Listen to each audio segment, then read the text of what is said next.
كونيتشوا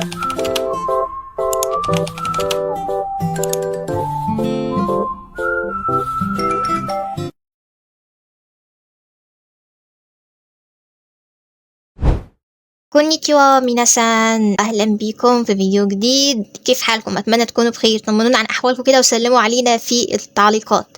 محتاجين حاجه، محتاجين فيديوهات جديده عن مواضيع معينه. النهارده احنا عاملين لكم فيديو عن اهم او افضل 5 شخصيات فيتيوبر للاولاد، لان الاولاد بيدوروا مش بيلاقوا ليهم شخصيات. فاحنا معانا 5 شخصيات النهارده. اول واحده فيهم اللي موجوده قدامكم دي، المساحه بتاعتها خفيفه جدا. انا ببقى حريص ان انا اجيب لكم شخصيات اولاد، وكمان المساحه بتبقى خفيفه.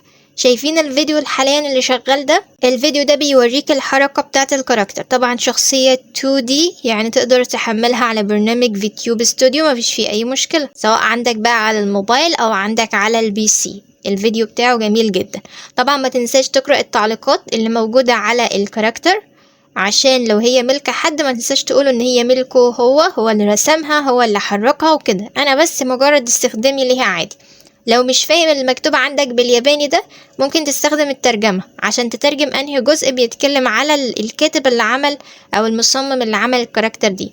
المهم ما تنساش نهائيا انك تحط في الوصف بتاعك البيانات بتاعت الشخص ده، وليكن مثلا هي دي، خدها كوبي وحطها في وصف كل فيديوهاتك اللي شغال بيها، عشان ما يجيش عليك حاجة او هو ما يقضكش قانونيا. تمام؟ برضو الجزء ده برضو كان تابع ليه، فهناخده كوبي بيستونين.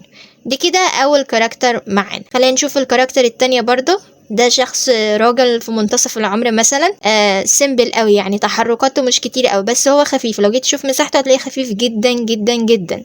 خلينا نشوف الفيديو بتاعه لطريقة الحركة بتاعته. يعني حركته مميزة شوية، تقريبا مفيش الا راسه بس اللي بتتحرك. تقريبا هو معمول بالذكاء الاصطناعي، راسه بس اللي بتتحرك معاك، لكن جسمه الباقي ثابت.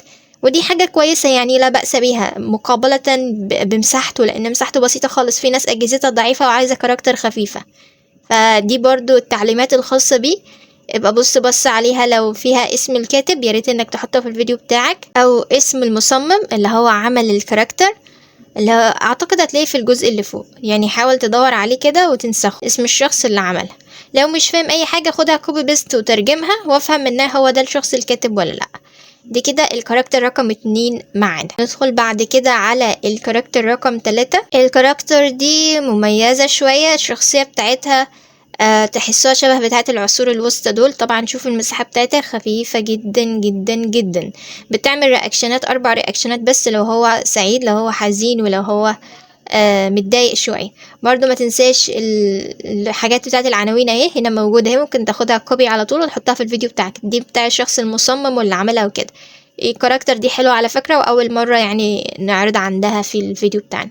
دي الكاركتر رقم 4، كنا اتكلمنا عنها قبل كده بس كانت وسط شخصيات بنات، فالمرة دي معانا. شوفوا مساحتها قد ايه، مساحتها بسيطة خالص. برضو دي البيانات الخاصة بالشخص اللي عملها، ما تنساش تحطها في الفيديو بتاعك لو انت هتحطها.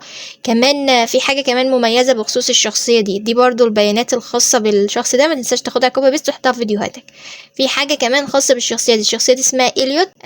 لو جيت تقراها من اول الجزء ده هتلاقوا متاح انك تعمل بيها ستريمينج. في العادة الكاركتر مش بتبقى متاحة بالنسبة لك انك تعمل بيها ستريمينج تطلع بيها، لكن هو سامح لك في إليوت هنا انك تطلع بيه ستريمينج. فمهم قوي انك تقرأ التعليمات تحت كل شخصية وتشوف ايه اللي مطلوب منك.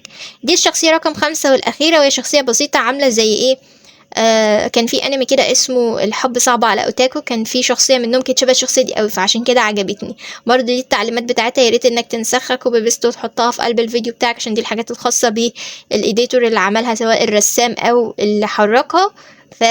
حط كل ده في الفيديو بتاعك حتى لو كتير، معلش. وصف الفيديو بتاعك بتاع اليوتيوب مسموح لك لحد 5000 كلمة، فما يجراش حاجة. حط ده في فيديوهاتك واعمل حسابه عشان ما يحصلكش مشكلة. المساحة بتاعته برضو خفيفة جدا، وده مميز فيها. كده يبقى معانا 5 كاركتر. دي كده الشخصية رقم 2 اهي، والشخصية دي، والشخصية بتاعت إليوت اللي متاح بيها ستريمينج، واخر شخصية اللي احنا كنا لسه فاتحين عليها من شوية اللي هي شبه الحب صعب على اوتاكو ده. ايه رأيكم في ال5 كاركتر دول؟ لو حد محتاجهم يبعت لي وانا هرفعهم له على اللينك بتاع التليجرام بتاعنا. لو انت لسه ما دخلتش جروب التليجرام فانت فايتك كتير جدا، احنا بننزل عليه سكنات على طول مجانية، وبننزل عليه كمان ملحقات، سواء مثلا الكورس بتاع الفيديوب او ملحقات تحطها في الباك جراوند عشان تعمل الأوضة بتاعة الفيديوب بتاعتك، او كاركتر مجانية. بننزل عليه حاجات كتيرة جدا، فيفضل لو انت مش منضم ليه انضم ليه حاليا، هتلاقيه مثبت في اول تعليق للفيديو. نلتقي في فيديو جديد، مع السلامة، سايونارا.